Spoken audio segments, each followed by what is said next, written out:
Shalom, shalom, comment vous allez? J'espère que vous vous portez très bien. Ok, par la grâce du Très-Haut, Dieu, Maître de l'univers, le Créateur du ciel et de la terre, je me porte aussi très bien. Aujourd'hui, ma communication va porter sur le Seigneur Jésus-Christ.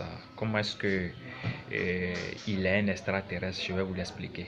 Parce que souvent, dans mes dits, dans mes paroles, dans mes communications, je dis que le Seigneur Jésus-Christ est un extraterrestre. En tant que chrétien, beaucoup de personnes me jugent mal ou pensent que je suis quelqu'un qui ne comprend pas la Bible ou qui hallucine ou qui raconte de n'importe quoi. Au fait, le thème extraterrestre ne définit que quelque chose ou quelqu'un qui vit en dehors de la Terre, qui ne vit pas sur la Terre. Est-ce que vous voyez? Maintenant, vous croyez en la résurrection du Seigneur Jésus-Christ, n'est-ce pas? Le Seigneur Jésus-Christ est monté au ciel en chair et en os. Ça veut dire que il doit habiter quelque part. Il n'est pas un oiseau qui vole, qui flotte dans l'air. Même si c'est un oiseau qui flotte dans l'air, l'oiseau a toujours un nid où se réfugier lorsqu'il finit par voler, par faire ses promenades, n'est-ce pas? Donc le Seigneur Jésus-Christ est monté au ciel en chair et en os. Mais où est-il?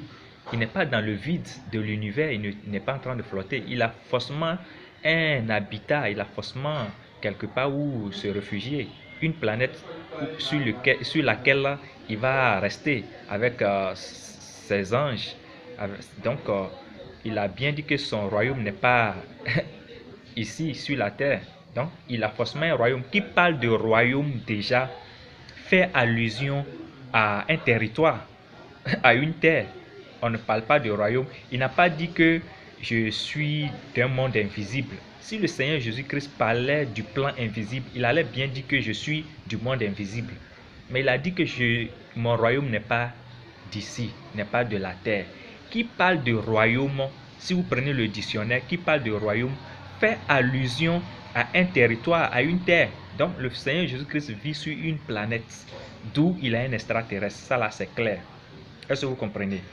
Donc maintenant, si vous voulez savoir la planète sur laquelle habite le Seigneur Jésus-Christ, là, ça devient une autre communication, un autre débat. Je peux échanger sur ça avec vous.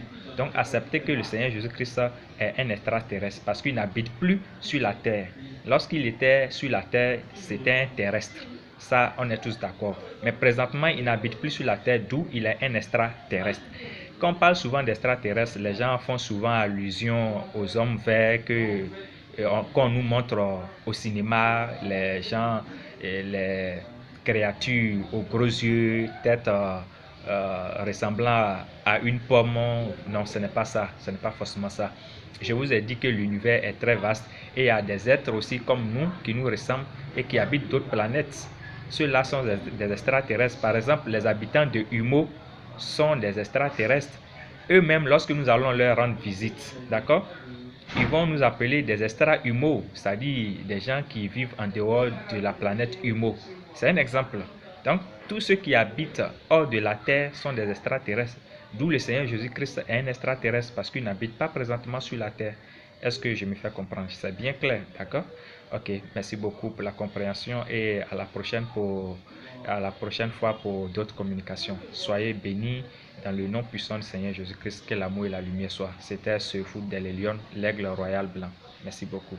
Ciao, ciao.